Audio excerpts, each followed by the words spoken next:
Thursday afternoon போல் ஒரு sudden பிளானாக கோவிலுக்கு கிளம்பிட்டோம்.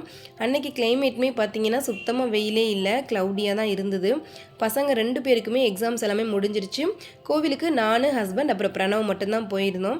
மதுரையில் சுற்றி பார்க்குற பிளேசஸ் கம்மியாக இருந்தாலும் ஒரு எவர்கிரீன் ஸ்பாட் அப்படின்னு சொன்னால் அழகர் கோவில் தான். பழமுதிர்ச்சோலை போயிட்டு வந்துடலாம் அப்படின்ட்டு தான் பிளானு. ஆனால் இவ்வளோ தூரம் வந்துட்டு மலைக்கு போகாமல் எப்படி அப்படின்ட்டு மேலேயும் போய் சாமி கும்பிட்டு வந்தாச்சு. அகெயின் ரிட்டர்னுமே ஒரு 5:30க்கெலாம் வீட்டுக்கு வந்துட்டோம். ரொம்ப நாளாகவே பிரணவ் ஃபிஷ் டேங்க் வேணும்னு கேட்டுகிட்டே இருந்தான். நான் தான் எக்ஸாம்ஸ்லாம் முடியவும் பார்த்துக்கலாம் அப்படின்ட்டு போஸ்ட்போன் பண்ணிகிட்டே இருந்தேன். இன்றைக்கி வரும்போது அதையுமே கடச்சனதில் அக்வாரியம் போயிட்டு வாங்கிட்டு வந்தாச்சு. வந்த கையோடே நானும் பிரணவும் எல்லாத்தையும் எடுத்து ஆர்கனைஸ் பண்ணி வச்சிட்டோம். இன்றைக்கி நைட் டின்னருக்குமே மாவு இருந்ததுனால மசாலா தோசை மாதிரி பண்ணிடலான்ட்டு ஸ்டஃபிங்க்கு தான் ரெடி பண்ணிகிட்டு இருந்தேன். கடுகு, வெங்காயம், பச்சை மிளகாய், கருவேப்பிலை எல்லாம் நல்லா வதங்கினதுக்கப்புறம் மசிச்சு வச்சிருக்க உருளைக்கிழங்கு கொஞ்சம் மஞ்சள் தூள் மட்டும் ஆட் பண்ணிட்டோம்னா ஸ்டஃபிங் ரெடி ஆயிரும். இன்றைக்கி டே சூப்பராக கம்ப்ளீட் ஆச்சு. நீ நாளைக்கு ஒரு vlogல பார்க்கலாம். பாய்.